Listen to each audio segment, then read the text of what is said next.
नमस्कार. विचारांचा तारा न्यूज चॅनेलमध्ये तुम्हा सर्वांचे सहर्ष स्वागत. महापुराने नुकसान झालेल्या पिकांना त्वरित नुकसान भरपाई द्यावी, शेतकरी संघटनेची मागणी.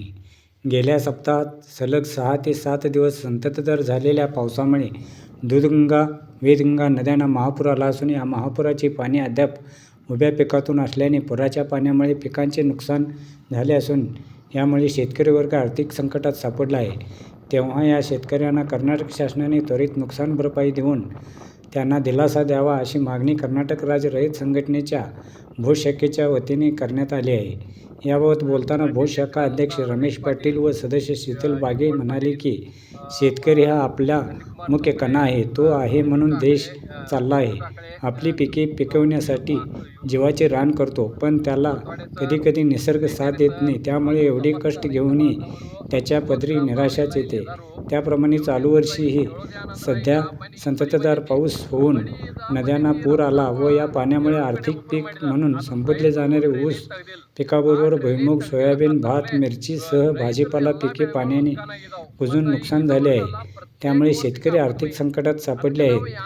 तेव्हा तहसीलदार, पालकमंत्री व मुख्यमंत्री यांना ऊस पिकाची एकरी 1 लाख रुपये व इतर पिकांना एकरी 50,000 रुपये नुकसान भरपाई मिळावी यासाठी निवेदन देत असल्याचे सांगितले. त्याचबरोबर भोज कारदगा हा रस्ता या परिसरातील मुख्य रस्ता असून सध्याच्या या पावसाने हा रस्ता खचला असून वाहतुकीला धोकादायक बनला आहे. तेव्हा PWD खात्याने त्वरित या रस्त्याची दुरुस्ती करून घ्यावी असे सांगितले. यावेळी धन्यकुमार चौगले, रतन टारे, डॉक्टर अण्णासाहेब भोसले, हनुमंत उप्पार, रवींद्र संपाळ, ग्रामपंचायत सदस्य अभिनंदन पाटील, सुरेंद्र माने, शशिकांत कोडोले, शिवगोंड पाटील यांच्यासह शेतकरी वर्ग उपस्थित होते. मित्रहो, विचारांचा तारा न्यूज चॅनेलला सबस्क्राईब करून, लाईक करून, शेअर करावे अशी विनंती करतो आणि इथेच थांबतो. धन्यवाद. विचारांचा तारा न्यूजसाठी रंगराव बन्ने, बारवाड. ಕರ್ನಾಟಕ ಜೈ ಕಿಸಾನ್ ಕರ್ನಾಟಕ ರಾಜ್ಯ ರೈತ ಸಂಘಟನೆ ವತಿಯಿಂದ ಈ ಕಾರ್ತಿಕ ಭೋಜ್ ರಸ್ತೆ ಬದಿಗೆ ಒಂದು ಬಾವಿ ಇತ್ತು. ಆ ಬಾವಿಲಿ ರಸ್ತಾ ಕಟ್ಟಾಗಿ ಈ ಕಡೆ ಹೋಗಕ್ಕೆ ತೊಂದರೆ ಆಗಿದೆ. ಅದಕ್ಕೆ ಕರ್ನಾಟಕ ಸರ್ಕಾರ ಸನ್ಮಾನ್ಯ ಮುಖ್ಯಮಂತ್ರಿಗಳಿಗೆ ಹಾಗೂ PWD ಮಿನಿಸ್ಟರ್ ಜಾರಕಿಹೊಳಿ ಸರ್ಗೆ ಈ ನಮ್ಮದು ರಸ್ತಾ ಇದು ಮಹಾರಾಷ್ಟ್ರಕ್ಕೆ ಹೋಗ್ತಿದ್ದ ಭೋಜ್ ಟು ಹುಬ್ಳಿ ರಸ್ತಾ ಇದೆ. ಈ ರೋಡ್ ಮ್ಯಾಗಿನ ಕಬ್ಬು ಎಲ್ಲ ಸಾಗಾಣಿಕೆ ಹೆಚ್ಚಾಗ್ತಾವೆ. ಆದ ಕಾರಣ ಈ ರಸ್ತಾ ಬಂದು ಪರೀಕ್ಷೆ ಮಾಡಿ ಹೆಚ್ಚಿನ ಇದಕ್ಕೆ ಅನುದಾನ ಕೊಟ್ಟು ರಸ್ತಾ ಚಲೋ ಮಾಡ್ಬೇಕಂತ ನಾನು ನಮ್ಮ ಕರ್ನಾಟಕ ರಾಜ್ಯ ರೈತ ಸಂಘಟನೆಯಿಂದ ವಿನಂತಿ ಮಾಡ್ಕೊತೀನಿ. ಅವರು ತಹಸೀಲ್ದಾರ್ ಸಾಹೇಬ್ರಿಗೆ ವಿನಂತಿ ಮಾಡ್ಕೊತೀನಿ, ತಮ್ಮ ಹಳ್ಳಿಗಳಲ್ಲಿ ತಲಾಟೆ ಇರಲಿ ಅಥವಾ PDO ಇರಲಿ, ಇವ್ರಿಗೆ ಸರಿಯಾಗಿ ಸರ್ವೆ ಮಾಡಿ ಪ್ರತಿಯೊಬ್ಬರಿಗೆ ನ್ಯಾಯ ಸಿಗಬೇಕು. ಯಾಕಂದ್ರೆ ಇನ್ನೂ ಮಟ್ಟ ಕೆಲವೊಬ್ಬರಿಗೆ ಸರ್ವೆ ಮಾಡಿ ನ್ಯಾಯ ಸರಿಯಾಗಿ ಸಿಕ್ಕಿಲ್ಲ. ಅದಕ್ಕೆ ಸಣ್ಣ ಹಿಡುವಳಿದಾರ ರೈತರಿಗೆ ಅವ್ರ ಮ್ಯಾಗ ಅನ್ಯಾಯ ಆಗಿದೆ. ಆದ ಕಾರಣ ತಲಾಟೆ ಇರಲಿ ಅಥವಾ PDO ಇರಲಿ ಮತ್ತೊಮ್ಮೆ ಬಂದು ಸರ್ವೆ ಮಾಡಿ ತಹಸೀಲ್ದಾರ್ ಸಮ್ಮುಖದಲ್ಲಿ ಊರಲ್ಲಿ ಸರ್ವೆ ಮಾಡಿ ಹೆಚ್ಚಿನ ಅವ್ರಿಗೆ ಅನುದಾನ ಕೊಡಬೇಕು. ಗಡಿ ಭಾಗದ ನಿಪ್ಪಾಣಿ ತಾಲೂಕು ಆದ್ದರಿಂದ ಇಲ್ಲಿ ಈ ಕಡೆ ಬೇಕೇ ಬೇಕು, ಬೇಕೇ ಬೇಕು, ಬೇಕೇ ಬೇಕು. ಈ ವರ್ಷ ಭೋಜ್ ಗ್ರಾಮದಲ್ಲಿ ಟೋಟಲ್ 5,000 ಎಕರೆ ಭೂಮಿ ಇರ್ತದೆ. ಅದರಲ್ಲಿ ಹೊಳೆದಂಡಿಗೆ ಸುಮಾರು 2,500 ಎಕರೆ ಹೊಳೆದಂಡಿಗೆ ಇರ್ತಿದ್ವಿ.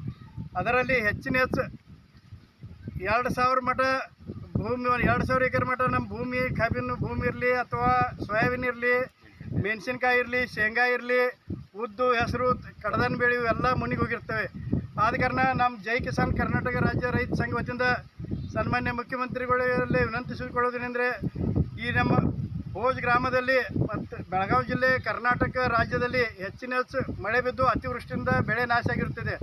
ಆದ ಕಾರಣ ಕಬ್ಬಿನ ಬೆಳೆ ಹೆಚ್ಚಿನ ನಾಶ ಆಗಿದ್ದ ಕಾರಣ 1 ಎಕರೆ ಕಬ್ಬಿಗೆ 1 ಲಕ್ಷ ರೂಪಾಯಿ ಕೊಡಬೇಕು. ಅದೇ ರೀತಿ ಉಳಿದ ಬೆಳೆಗಳು ಮೆಣಸಿನ್ಕಾಯಿ ಇರಲಿ ಅಥವಾ ಶೇಂಗಾ ಇರಲಿ, ಹೆಸರು, ಸೋಯಾಬೀನ್, ಉದ್ದು, ಮೆಕ್ಕೆ ಬೆಳೆ ಇವು ಕೂಡ ಎಕರೆಗೆ 50,000 ರೂಪಾಯಿ ಕಮ್ಮಿ ನೀವು ರೈತ ಕೊಡಬೇಕು. ಯಾಕಂದರೆ ರೈತನು ಹೊಲದಲ್ಲಿ ಬೆಳೆದ ಬೆಳೆ ಇವು ಮಾರ್ಕೆಟಿಗೆ ಹೋಗಲಿ ಅಥವಾ ಫ್ಯಾಕ್ಟ್ರಿಗೆ ಹೋಗಕ್ಕೆ ಅದು ಭಾಳ ಘಾಟ್ ಬರೋದೈತಿ. ಆದ ಕಾರಣದಿಂದ ಸರ್ಕಾರದಿಂದ ಪರಿಶೀಲನೆ ಮಾಡಿ ಹೆಚ್ಚಿನ ನ್ಯಾಯ ಒದಗಿಸಿಕೊಡಬೇಕು. ಒಂದು ವೇಳೆ ಸರಿಯಾಗಿ ಸರ್ವೆ ಮಾಡಿ ನ್ಯಾಯ ಸಿಗಿದರೆ ಮುಂದಿನ ದಿನಮಾನಗಳಲ್ಲಿ ನಾವು ಸನ್ಮಾನ್ಯ ಮುಖ್ಯಮಂತ್ರಿಗಳಿಗೆ ನಿವೇದನೆ ಕೊಟ್ಟು ಜೋರಾಗಿ ಹೋರಾಟ ಮಾಡಬೇಕಂತ ಇಷ್ಟು ಹೇಳಿ ನಾನು 2 ಮಾತು